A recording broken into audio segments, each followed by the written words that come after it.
virtual meeting by Zoom. It's our Thursday, February 4th meeting. Will everyone please stand for the Pledge of Allegiance?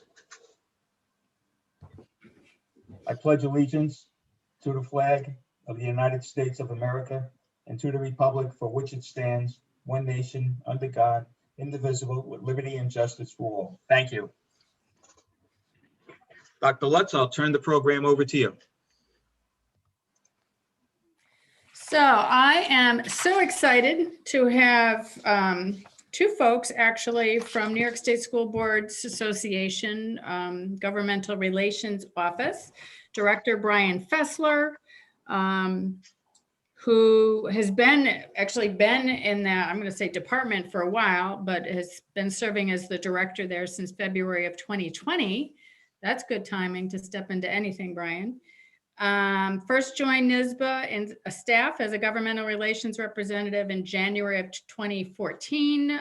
We have had the pleasure of having Brian come down and speak to us in person over a delicious meal out at HB Ward. So happy that he was able to come and speak in this venue. This is really a critical time to be hearing what's going on in Albany. A little bit about Brian. Prior to joining NYSSBA, he was a specialist with Questar 3 BOCES State Aid and Planning and Financial Planning Service. So one of the very small group of people in the state that actually understands state aid. And while he was there, he assisted school districts and BOCES with state aid, taxation, other school finance issues. Prior to that position, Brian was a legislative associate for the College Board, where he supported the organization's government relations efforts in state capitals from the Northeast through the Mid-Atlantic. Received his bachelor's degree in political science and history from the University at Albany and holds a Master of Public Administration degree from Rockefeller College, also at the University at Albany. And we are thrilled, actually, Brian brought a colleague, Alicia Artessa. Alicia also with the NYSSBA staff as a governmental relations representative. She began in November. Prior to that, she was the director of local government relations with the Retail Council of New York State. Alicia is a licensed New York State attorney and early on in her career, spent 2 years as an assistant counsel in the New York State Senate, specializing in environment and energy law. Prior to moving to Albany, Alicia graduated cum laude from Vermont Law School with a Juris Doctor degree and a Master of Environmental Policy degree. During her time at Vermont Law, she was an editor on the Vermont Law Review and had her work published in the Willamette Environmental Law Journal. Certainly bring lots of important skills to this position. And we are thrilled to have you both here. So let me just say to the folks who have jumped on since we started, Brian and Alicia are going to do a presentation. It probably would be easier, if it's okay with the two of you, if we wait until the end of it and do questions, because if you're sharing a screen, it's going to be a little bit easier for us to see the questions when you stop sharing and we come back into this kind of a mode. So again, folks, you will be able to either raise your hand at the end, or you can certainly post in the Q&A or chat, and we will address all of your questions when we're done. So turn it over to Brian and Alicia. Thank you again for jumping on. Julie, thank you so much for the invitation again this year to join you. I think, unfortunately, Alicia got the short end of the stick, that her first experience with you all does not include that great meal that you mentioned, Julie. I know I certainly enjoyed it the past couple of years. And while I will miss that part of it, I'm glad we can join you all, at least virtually today, and have a good, productive conversation like we usually do. We'll focus on the governor's state budget proposal, but we've included a few other components here to give you a good picture of what we're looking at in Albany now and throughout the rest of legislative session. So I will share my screen here. Does that look good for everybody? Good. So Obviously, I'm here with you. Alicia's here with you. But for those of you who may be familiar with our team, we've had a decent amount of change and turnover now, I'd say over the past year or two. And I'm very thankful with Alicia joining us at the end of November that we are fully staffed and everybody is on board and back from leave. Danielle, you see our grassroots advocacy manager, had a baby in the fall, and so she's back with us in January. So it's myself, Caroline, John, Danielle, and Alicia as part of our governmental relations team at NYSSBA. So just because we've had a decent amount of change and turnover, I did want to make sure to mention everyone. Obviously, you're welcome to reach out to any of us at any time if you have any questions or thoughts, especially throughout legislative session and throughout the year. So as we transitioned, thankfully, from 2020 to 2021, I think, outside of the pandemic, obviously, which has, kind of dictated everything, not just in schools or in society, but, the state legislature as well, where in 2020, really after they approved the budget at the end of March, they only came back in total for 7, 8, 9 days, 3 separate returns to Albany, when normally they would have been in session for much of April, May, and into June. So the legislature, for the most part, after they approved the budget at the end of March, was not in Albany. And that's why, the governor had his executive order authority, which the legislature had granted him. And any changes to state law or statute between the end of March and now, when the legislature returned, almost the entirety of that was driven through executive orders, which is unique and has its own challenges. And a lot of us were having to, we were kind of all getting the same updates in real time, and that I'm sure it felt that way in your school districts and throughout your community. But that was true unless you were in that inner circle, the people sitting with the governor during his press conferences, Melissa DeRosa, Jim Malatris, Howard Zucker, the health commissioner. If you were outside of that circle, there was a good chance you were learning about what he was saying when he was saying it. And that's true whether it's the education department, the legislature, a lot of the times, even the State Department of Health sometimes, as I know there's been some stories about some of the frustrations there.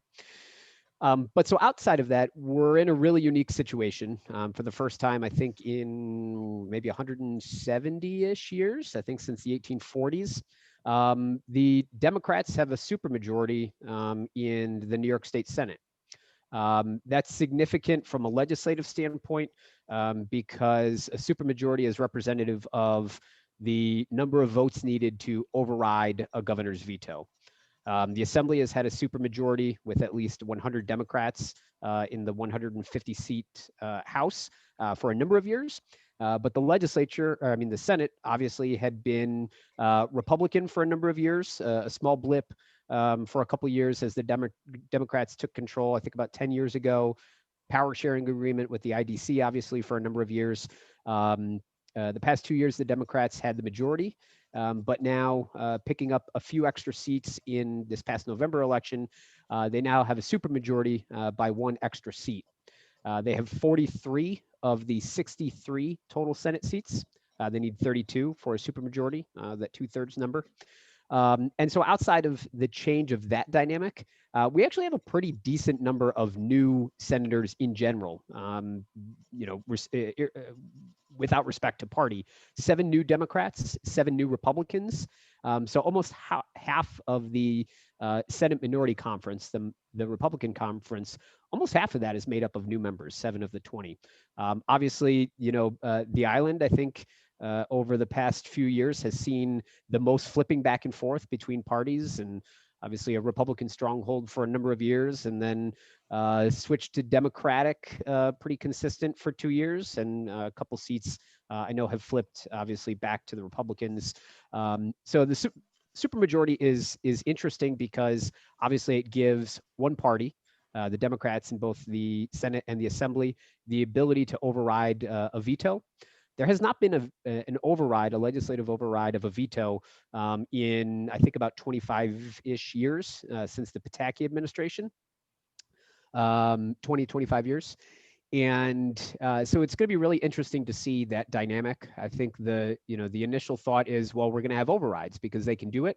And if the legislature passes something unanimously and the governor vetoes, then the legislature will just go ahead and override it. I don't think we'll see that, especially with any consistency. What it will probably mean is it just gives the legislature more leverage during the legislative process, so that a bill that's passed, they have the expectation that it will be signed, because they always have the threat of being able to override a veto. The other part is this doesn't really come into play too much in the budget process, because constitutionally the governor has essentially superpowers during the state budget negotiation process. It does not work in the same way as the normal passage of a bill by both houses going to the governor for his signature or veto. The New York State Constitution gives the governor of New York extra powers or extra authority as part of the budget negotiation process. So you may see the legislature particularly, or maybe having an interest in taking things out of the budget and doing it legislatively, because then they have a little bit more power there. But a lot of this remains to be seen. This is going to be new. As I said, the Democrats haven't had a supermajority in the New York State Senate since, I think, I said the 1840s, 1850s, when I think the Whig Party was the other significant party in the state. So, obviously, I said COVID, it's the understatement of the world, has impacted everything and continues to impact everything. From a state budget standpoint, it has impacted the finances of the state. With the real shutdown in the spring, as the 2020 budget was being approved, and the slow return of the economy over the past number of months, but we're certainly not out of the woods yet. And this has had a significant financial impact on the state budget, not just now, but the real big piece here is it's projected to have an impact years into the future. This is not a scenario where we have a V, where it's up here, dips down, and goes right back up. We're going to have the dip down and then probably a slow growth back to where we were a year ago, and where, certainly where we expected to be at this point, absent the pandemic. So the governor right now is projecting about a $9 billion deficit in the upcoming state fiscal year. And that gives us a 4-year combined projected deficit of about $40 billion. It's obviously a huge number. Interestingly enough, when the governor took office a little over 10 years ago now, he was inheriting a $10 billion deficit with the state budget. So, I guess all things are a circle, and he's back to, where he started as a new governor a decade ago. But while that's a significant number, believe it or not, it is significantly improved than where the state had been projected a couple months ago. You may be familiar with the governor having been talking about a $15 billion budget deficit in the current year, and a $65 billion budget deficit for the 4-year projected total. So with the revisions as part of the governor's budget proposal from a few weeks ago, that number now is down from 65 to 40, and 15 down to 9 for the current year. So a little bit improved, but still significant challenges. So that's what we go into. And New York State, different than the federal government, has is required to have a balanced budget when they approve it each year. So we can't just, spend money and pass a stimulus package like we need the federal government to continue doing. So between additional revenues and and tightening on the expenditure side, the state does each year need to come up with a balanced budget by April 1st. Under the governor's budget proposal, he assumes a minimum of $6 billion over 2 years in new federal stimulus funding, unrestricted funding for the state of New York.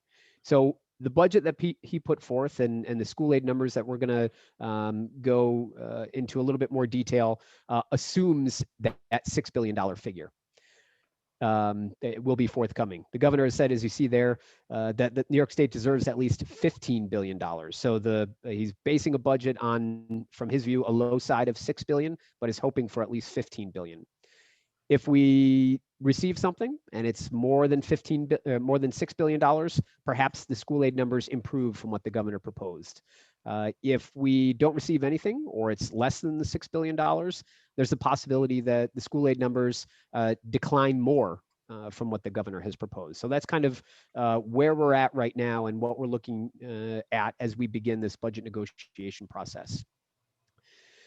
So when the governor released the school aid portion of his budget proposal a few weeks ago, I think, and you all can tell me if I'm wrong at the end of this, but I think there was some level of surprise to see a $2+ billion increase, or a little north of 7% overall increase in education funding. We had, for the past number of months, been hearing about the possibility of a 20% reduction in state aid mid-year, so in the current 2021 school year. And there was, significant $65 billion budget gaps projected over the next 4 years cumulatively. We didn't yet have a round 2 of a stimulus package approved until late December. And so we are in a situation where there was the real possibility of mid-year cuts of $5 billion. Fast forward a couple months, and we're seeing a budget proposal that increases total school funding by north of $2 billion. So at first glance, certainly better than we were expecting a few months ago. But when you pull back the layers a little bit, we see the why and the how. It prevents or causes some level of concern going forward, because the budget includes the allocation of the entirety of the nearly $4 billion in stimulus funding for New York State schools that was improved as part of the stimulus package in December. That allocation of nearly $4 billion has allowed the state to pull back in its funding for state support for schools, or state aid, of nearly $2 billion.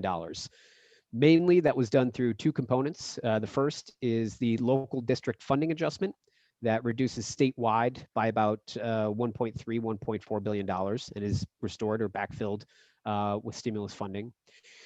The governor also proposed something that we've seen an attempt at for the past few years: the consolidation of a number of expense-based aids and categorical aids. Most notably and largest in terms of the dollar figures are transportation aid and BOCES aid.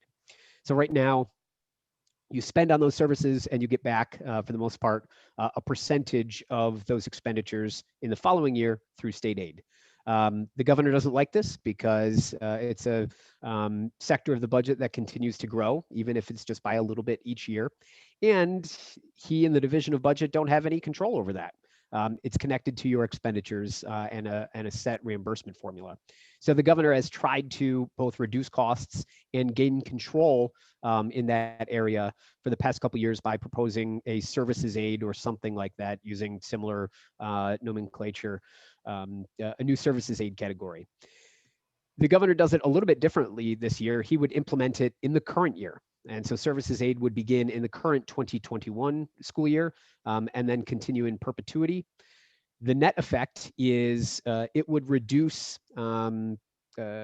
aid for these categories, or the equivalent of these categories, by about $700 million compared to current law if those formulas were allowed to run. We get that $700 million number by the consolidation and not allowing those formulas to run into current law saves about $300 million. And then on top of that, the governor has instituted a reduction calculation on this new services aid category, reducing state aid by another almost $400 million, getting us to that $700 million total. That's a large number. Very interestingly, the vast majority of that reduction, about $620 million of that 700, is hitting New York City. So outside of New York City and the rest of the big five, the other big four districts, we have about $50 million in year-over-year comparative reductions. So a challenge in the short term, but I think it's a bigger challenge in the long term, because there is no growth factor, no growth formula applied to this proposal. If your district gets $5 million in services aid in 2021, you will get $5 million in services aid in perpetuity. There's no change or growth formula associated with the proposal. So similar to previous years, we really don't like this for a variety of reasons: financial, strategy, predictability, clarity. pretty much everything this under the sun, and we'll continue to push against it. Foundation aid is proposed to be held flat for all districts for another year. And interestingly, if we want to look for a positive, the governor's budget effectively restores the current year $1.1 billion pandemic adjustment that was filled by CARES Act dollars in the budget, the state budget that was approved in March. Absent that action, there was a $1.1 billion hole. So at the very least, we go into 21-22 with that hole filled. Although then we have the new creation of a local district funding adjustment that reduces state aid in round two, essentially by $1.4 billion. So that 7% number, I think statewide, that looks really good. Hey, 7% increase in state aid. I think any of us would take that even in a good year. But as I said, when we drill down into it, there's risks. And if we take a look at it from a district by district perspective, the vast majority of districts are not seeing at least a 7% increase in state aid. So this is broken down, just kind of by rough, equal 4% blocks here. But only 53 districts would see at least an 8% increase in aid. 124 districts would see, a mid-single digit 4 to 8% increase. About half the districts in the state would see a low single-digit increase in education funding, even with the entirety of that stimulus package applied for the upcoming year. And even still with that, those $4 billion flowing through, more than 150 districts would see a net decline in state aid year over year, or in education funding, year over year under the governor's proposal. Now this chart here, I know it's messy looking. It's, I don't want you to try to look at any, individual district or number here. I think your eyes might bug out. But the purpose of this slide and the next slide, and I'll toggle back and forth between the two, is really to show you and to signify perhaps this year a lot more than other years, we have a lot more variation between the distribution amongst districts. Usually the wealthier districts tend to do a little less good than some of the needier districts under a governor's proposal. But because of the way this proposal has worked with the inclusion of, the entirety of the $4 billion in stimulus funding, which is flowing through the federal Title I formula, that follows student need a little bit more, and the inclusion of STAR into some of these calculations, and your district STAR funding showing up on your aid runs for the first time, you see a lot of extreme differences between districts. Obviously, you have some districts seeing a year-over-year funding increase of north of 20% and north of 10%, a whole bunch of under 1%, a handful of declines of 0.5%, 2%, 6.9%. So a lot more stratification, I think, than we're usually used to seeing. Usually it's kind of tightly packed, maybe some outliers on the top and bottom, but generally pretty packed together. We have a lot more differences. And I think that's reflective, as I said, because of the allocation of the stimulus funding following the Title I formula, which generally focuses on student need a little bit more than other state aid formulas. And obviously the inclusion of STAR and how some of these reduction formulas are playing into it. So we have a lot more variety than we're used to in terms of percent increases and some percent decreases based on the governor's budget. I talked about services aid. This is really just showing you the aids that are being proposed to be consolidated and effectively eliminated. Mentioned the biggest ones, transportation and BOCES, but it includes charter school transition aid, high tax aid, your instructional material aids for software, library, textbooks, hardware. I think, a lot of these costs are more or less outside of your control. If you're a district that has in-house transportation, I know obviously a lot of you have contracted transportation, but for example, if you're in-house, you're not going out and buying a stretch limo for a bus. You're buying a bus, and it's the cost of the bus, and you try to get a good price. But a bus is a bus, and you have to have buses to transport students, whether in-house or contracted. So there's not a lot that school districts can do to pull back on those costs realistically. BOCES, we're concerned about this proposal because I think, in the long run, it places BOCES as an educational system at great risk. If you're a school district and you're not generating aid, on any additional costs for sending students to, certain academic programs or non-instructional programs that you may be finding efficiencies through, if you're not doing that, because you're going to continually face net increases in costs because aid is not following those expenditures, then you're going to have challenges going forward as a district. Perhaps you're not making some of those decisions, and then there's less revenue and less exchange of revenues and services for BOCES.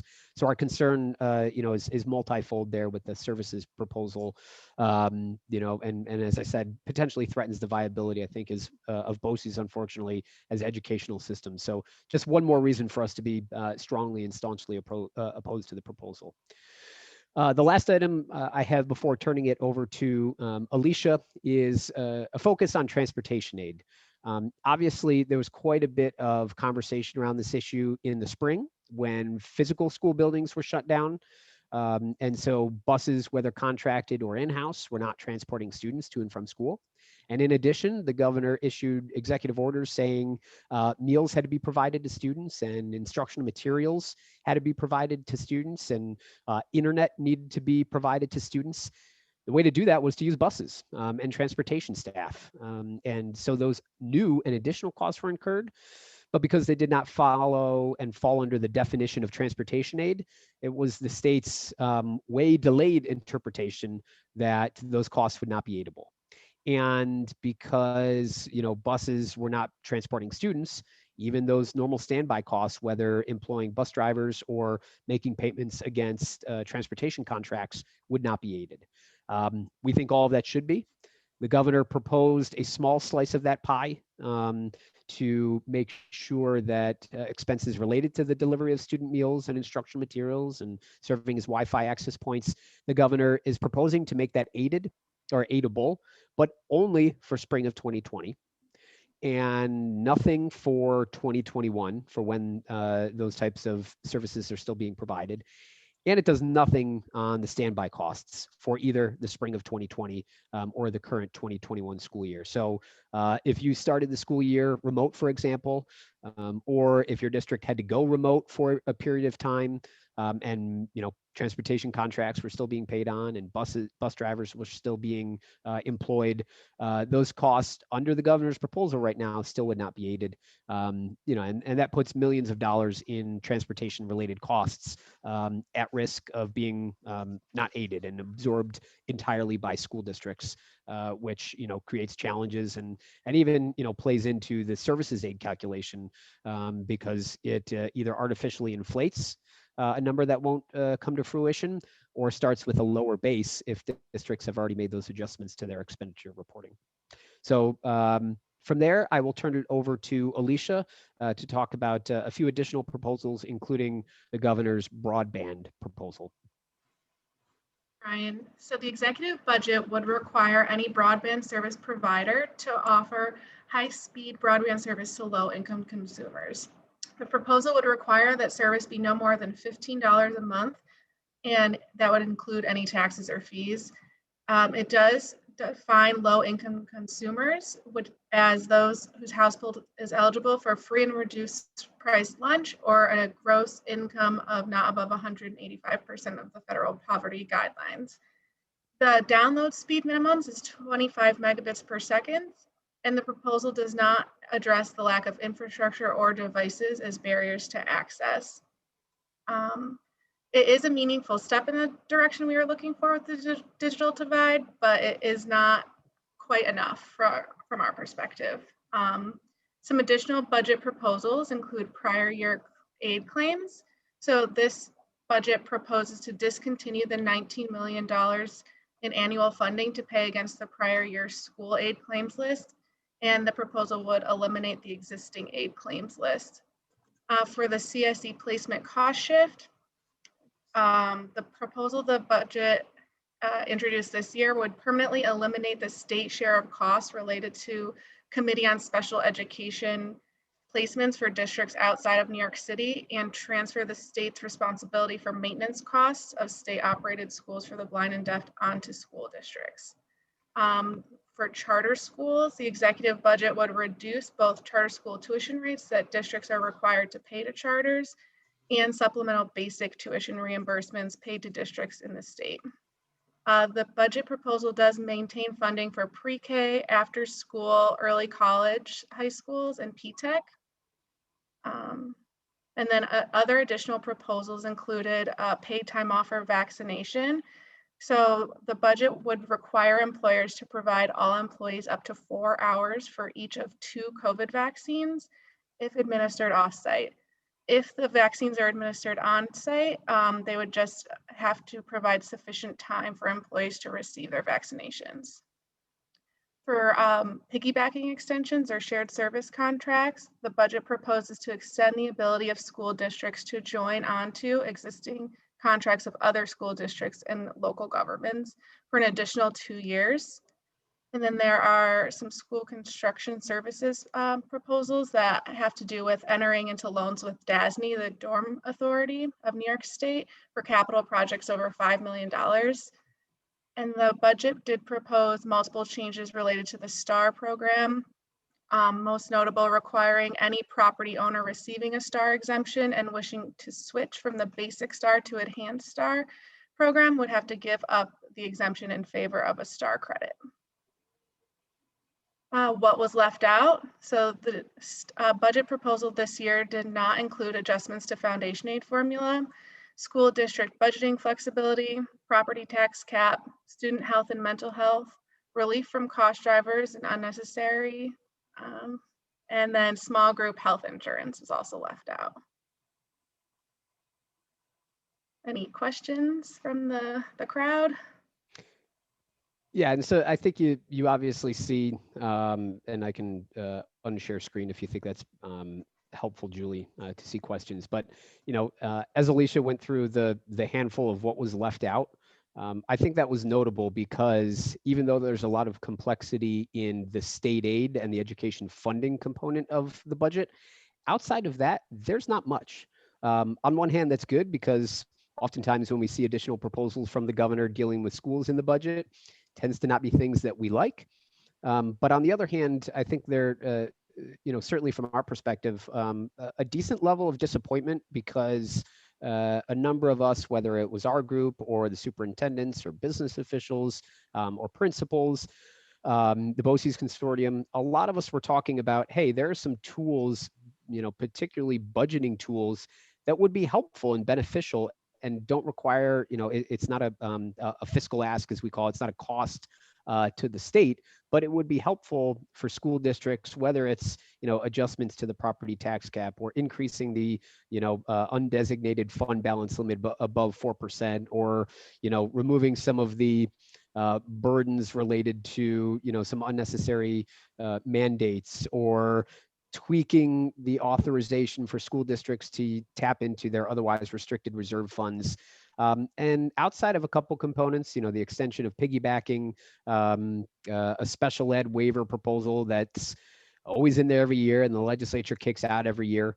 Outside of that, there was really nothing. And so I think, to some level, we were somewhat disappointed and somewhat surprised because it would have seemed, the governor had an opportunity to say, hey, this fiscal picture is going to be nowhere near what we want to see, even with the inclusion of federal funds. But here's some tools, perhaps at least temporarily, that can help us, navigate that process. So, generally the legislature tends to understand that, I think, or at least be receptive to those ideas a little bit more than the governor tends to be. So hopefully we can create some traction there in the Senate and Assembly One houses over the next few weeks before we see those probably in early March.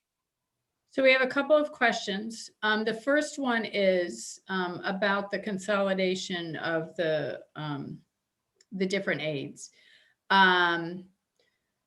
So, and the question is, isn't it simpler to have them consolidated, as opposed to 11 different aids? But I know you have a response to that. Yeah, certainly, 11 categories is, more than one. So, from that standpoint, sure. I think when we talk about, predictability, This proposal makes it more predictable for the state because they just carry over the number, and they don't care about school district costs. They care about their costs and the state aid number going out the door. And while it may be predictable for a school district, knowing that if I got $5 million this year, I'm going to get $5 million next year, I think when we're talking about it, taking a step away from predictability, it's on the school district budget development process, because right now, within a set formula, if you spend X amount, it's going to generate, roughly this much in aid. Right now, there's no, under the governor's proposal, there would be no relationship there. And so as, your costs potentially are going up, the only known piece is that there's not going to be an adjustment on the revenue or the state aid side. So at least, in the current environment, certainly it may be a little bit more complex because there's more formulas, but that complexity in those, multiple state formulas are there to reflect the variety of situations and circumstances amongst the state's 700 school districts. And, recognizing that some districts may have high student need, but low property value, and some districts may have high property value, but high student need. Some districts may have low property value, but low student need, and kind of all these different components. Certainly the island is more high cost than other areas of the state. And so some of these factors kind of incorporate and adjust for those differences. So yeah, much more simplicity and predictability on the state side, but I think it adds some complicating factors from the budgeting standpoint for the school district side of things. All right, so we have a raised hand and some additional questions. The raised hand is Bob Vecchio. Bob, I'm going to allow you to go ahead and ask your question. Can you? Only an easy one, Bob. I hope it's an easy one. It's actually a question and a request. Thank you, Brian, for a great presentation, and Alicia, and a great job with the Capitol Conference. It's regarding Regulation Part 154. I would propose that we pressure SED and advocate for a pause button on Part 154 for at least the next 3 years until the economy in New York stabilizes. Because number one, that regulation was put in place for a situation that developed years ago. Educators tend to agree that it's not the best way to deliver the service and meet the needs of the ENL population, and can be done in a better, more efficient way. And I know Part 154 costs my district about $2.5 million a year locally. And I had a conversation today, again, with Senator Wyke, who sits on the Education Committee. She's one of the brand new senators from Suffolk County in the Republican caucus. And she, when I mentioned about the legislature maybe asking SED for a pause on Part 154, she would be interested in hearing and seeing statistics about how maybe it could be delivered more efficiently, a better way, and maybe giving local school districts relief from the expense side. So I was wondering your thoughts about an advocacy approach to that. Yeah, that's a good question and a good thought. And I think probably the first time I've heard that, during the current situation that we're in. The way we had approached it over the past number of years since the changes to 154 were put in a number of years ago was within the context of foundation aid, and the extra weighting for ELL students. That number or that weighting was put in place before the changes, and so our advocacy around that issue had been that we need to make sure the funding catches up with those changes and those resulting increased costs. So kind of pulling back on the requirements as opposed to providing more funding, in this environment, I think conceptually makes more sense. I'll be open with you all. I think given the makeup of the legislature and the Board of Regents, to be frank, I would think that would be a heavy lift. But that doesn't mean it's not worth talking about, because when we talk about those issues, I think it helps lay the groundwork and really show the entirety of the challenges that school districts are facing, and saying kind of, if you can't do X, Y, Z, then you need to think about ABC. And if you're definitely then not going to do ABC, we need to look at something else, or maybe we need to reconsider X, Y, Z. So, yeah, I appreciate that idea, Bob, and I'll jot it down. And like I said, I haven't heard that brought up yet. either from our members, from many of you, or throughout the education community. But that is, certainly a helpful, I think, arrow to have in the quiver as we're talking about a lot of these issues and looking at areas where, some relief, even if temporary, can be helpful as we navigate through, these probably pretty challenging next couple of years. Okay, and Senator White might be somebody you want to target with getting some information that maybe she could engage in conversation at the education committee, because she seemed willing. She knows there's limitations of what she can do. She's interested in things that she can help with that are realistic, and mandate relief is one of them. Yeah, thank you. And Alicia can correct me if I'm wrong, but I think we just met with the senator earlier this week or late last week. Yeah, to we chat met about- with her on Monday, actually, of this Yeah, week. perfect. There. Mhm. We're doing a little bit of a meet and greet session with new members in both houses in both conferences. So thank you, Bob. Thank you. So we have another question. Do you anticipate the legislature increasing or amending the executive's proposal to foundation aid? I see that's from Matthew, our now former resolutions committee chair. So thank you, Matthew, for that question. I'll say probably not, but so much of that is going to be dependent on what a next stimulus package looks like. And I mean that for a couple of reasons. I think if there's any area where, we'd see some funding increases above the governor's proposal, my guess is it would probably be on the services aid / expense-based aid side, for a couple reasons. One, because if the legislature wants to reject the services aid proposal and go back to these expense-based aid formulas, as I said, the consolidation right now reduces that pot even before the cut by $300 million. And so the legislature, in legislative budget phrasing, would have to buy that back. And so that would cost them, it would cost the legislature $300 million to do that. On top of that, there's that $393 million reduction to that category, getting us to that $700 million figure. So usually the approach on school aid is to pay for the expense-based aids first. So if I had to guess, that's probably what I would expect to see if there's new money flowing in or additional money flowing in. Some of the conversations we had in December, I was somewhat surprised by the lack of interest in foundation aid. Now, I think part of that was just because we are still in an environment where we're looking at potential multi-billion-dollar cuts. But one of the things we tried to float at that time was, hey, if you don't think there's enough money to increase foundation aid, even a small amount, then we can still talk about some of these formula updates and adjustments so that we have a much more improved and up-to-date and equitable framework, or foundation, no pun intended, for when we can start providing additional funds. But it didn't seem to really generate a lot of reaction. I know Senator Mayer's comments during our Capitol conference yesterday, the recorded session we had with her, she did talk about it a little bit. So, that piqued my interest that perhaps, now with the new year, it's on her radar. But if I had to bet, I would be surprised if we saw increases to foundation aid. That's kind of, I think, the last step when the state, whether it's the legislature or the governor in partnership, are driving additional dollars. Foundation aid is usually the last piece, and they try to fund the expense-based aids fully first. But I hope I'm just being pessimistic. We have another raised up. Bob's hand is up again. I don't know if that was a mistake. Bob, wait a minute.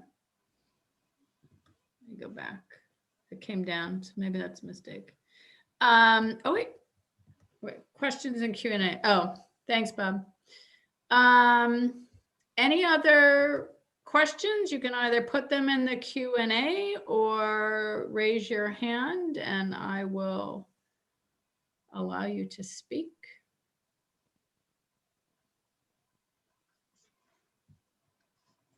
So very thorough presentation. It is, so as executive budget proposals go, Brian, would you rate this as one that's a little complicated to figure out, or? Yeah, I think, my colleague at NYSSBA, Bob Lowry, certainly has been doing this a number of more years than I have, and probably many of you all have been doing this longer than I have. But I've been dealing with state aid or school finance for not quite 15 years, but kind of around the origins of foundation aid. So just, I guess, almost 15 years.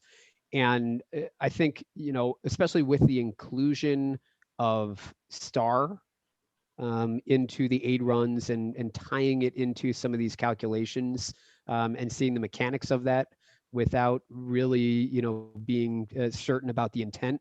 I think, there are fewer pieces of this, but it's certainly much more complicated. I think, when I think of the budget proposal in school aid, obviously I spend a lot of time on it, but I always see the budget as, it's probably a puzzle, and, you can have harder puzzles or easier puzzles, but, it's just a matter of, I take out the border pieces and then look at colors and see where there's matching and blah, blah, blah, and you fit it in.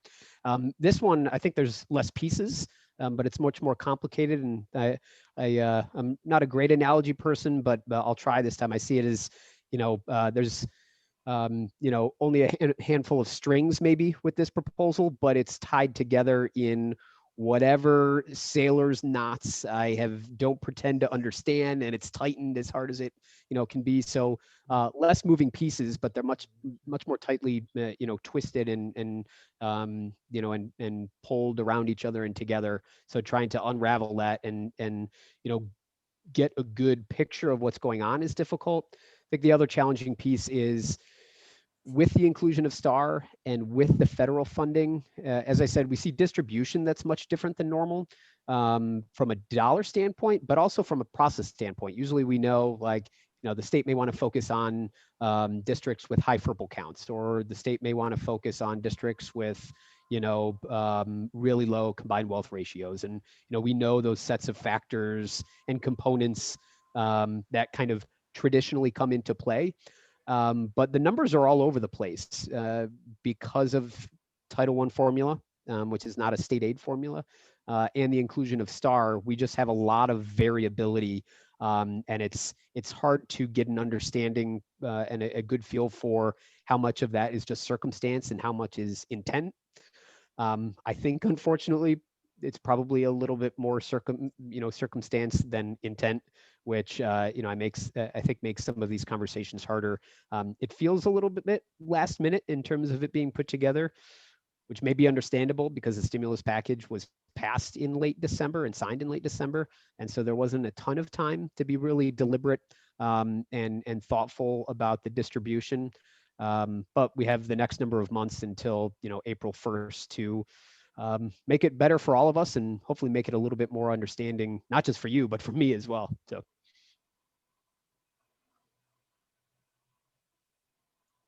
We have,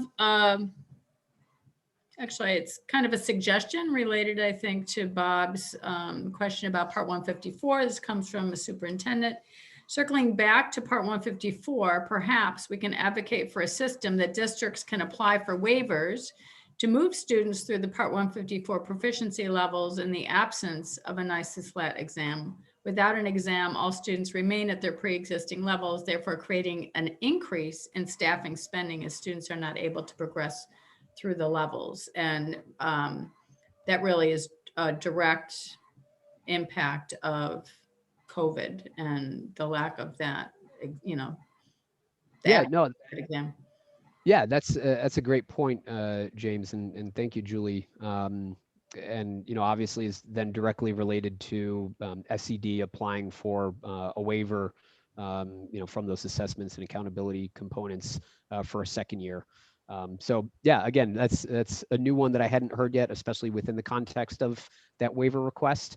And I can circle back internally and with some of our colleagues at different organizations and see if that's been on anybody's radar or if that idea has popped up anywhere at all. I will jot that down. We have another question. It's from Kathy Romano. Is there any information about school district voting procedures and uniform voting dates? Yes. So we, especially with our colleagues at NYSSBA, have had some conversations on this over the past couple of weeks. Under current law right now, it would kind of ignore any realities of the pandemic or anything that occurred in 2020. So if no changes are made, then the petition process works as it normally would. The voting process works as it normally would. There are a couple changes, obviously, we want to see. One, we want to give people as many options as possible to not have to, vote in person if they're not comfortable. Now, we certainly in no way want to see what unfortunately, the end result was for 2020, where automatic ballots sent to everyone, every voter. Between the logistics and the cost, we were hoping not to see that, tried to push against that. Ultimately, we're not successful, unfortunately. But in a perfect world, we would want to see in-person allowed for those who want to vote in person, but then absentee ballots upon request, essentially for everyone. So if you want an absentee ballot, you can use the COVID pandemic as the reason, just like we saw with some districts who were doing second budget votes if they had a failure in June. And we saw basically for the presidential election, the general election in November. So that process is something that we'd like to see, and we've had some conversations about. Actually, this was great timing because Alicia, maybe an hour ago, a bill that we have been working on quite a bit over the past few days hit a Senate committee agenda dealing with petition thresholds. Now, this gets into some of the details of the school board process, but if there's any good audience, I guess this is it. If you may be familiar with the fact that the signature threshold is the greater of 2% of the prior year turnout or 25 signatures. But turnout in our school votes in 2020 were on average 3 or 4 times higher than what we would normally see. And so say you're in a district that 2% of a normal turnout was 50 signatures, you may be in a situation where now it's 200 signatures because your turnout was 4 times greater than 2019. At the very least, we didn't want to see that direction going northward during the pandemic.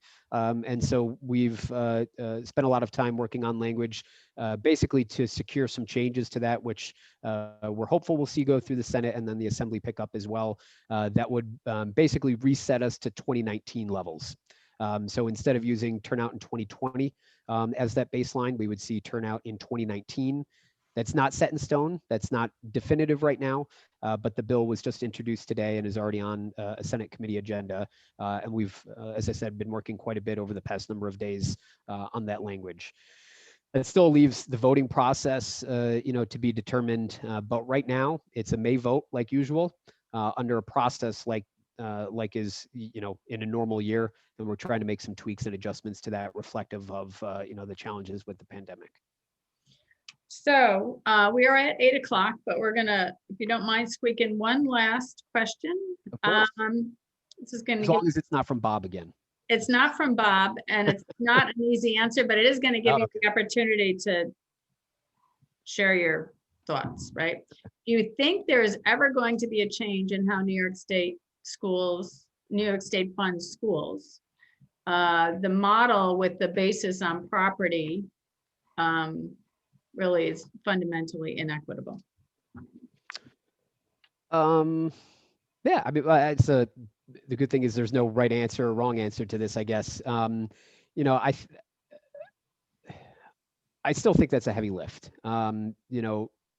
Not just because the legislature on a lot of these issues tends to operate by inertia, and if they're not moving, then it's hard to get them to move, and if they are moving, then it's hard to get them to stop moving.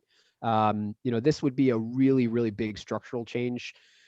The comparison I would see is for how long a discussion about a tax cap or a property tax circuit breaker was going on.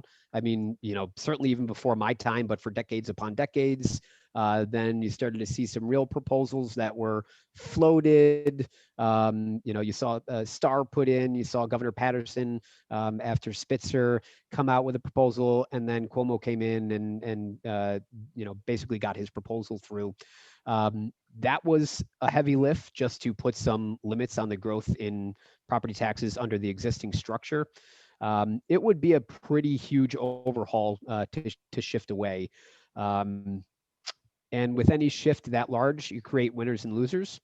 And even if it is good, state public policy, and I'm not saying this is or is not, but just, with any change, regardless of the policy merits,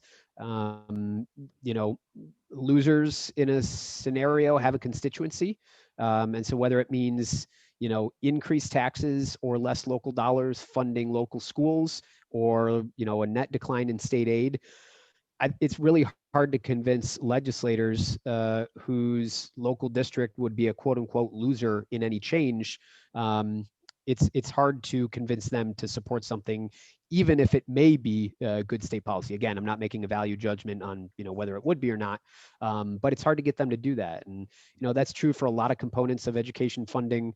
The shares agreement, kind of that unofficial, official agreement on the broad distribution of additional state aid dollars.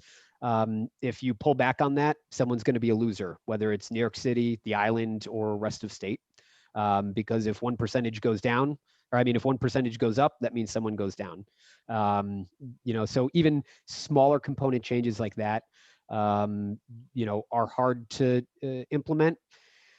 It's a worthy question. I think we've asked it as part of our resolution survey, and we haven't gotten universal, opinion one way or the other on no, always reject that, or yeah, try to move in that direction. So we're also in a situation right now with the pandemic where I think I don't want to say everything is on the table, but it's kind of big challenges like this tend to be the genesis or stimulator, I guess, for potential large scale changes. We probably won't see as many people shaking hands even outside of the pandemic as we did before March of 2020. So, I don't know.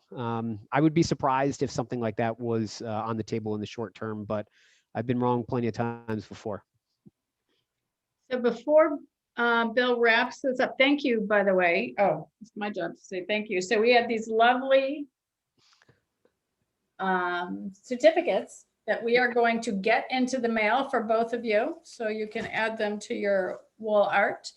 And before Bill wraps up, I just want to say again, thank you. Lots and lots of really important information. Thank you to everybody who came.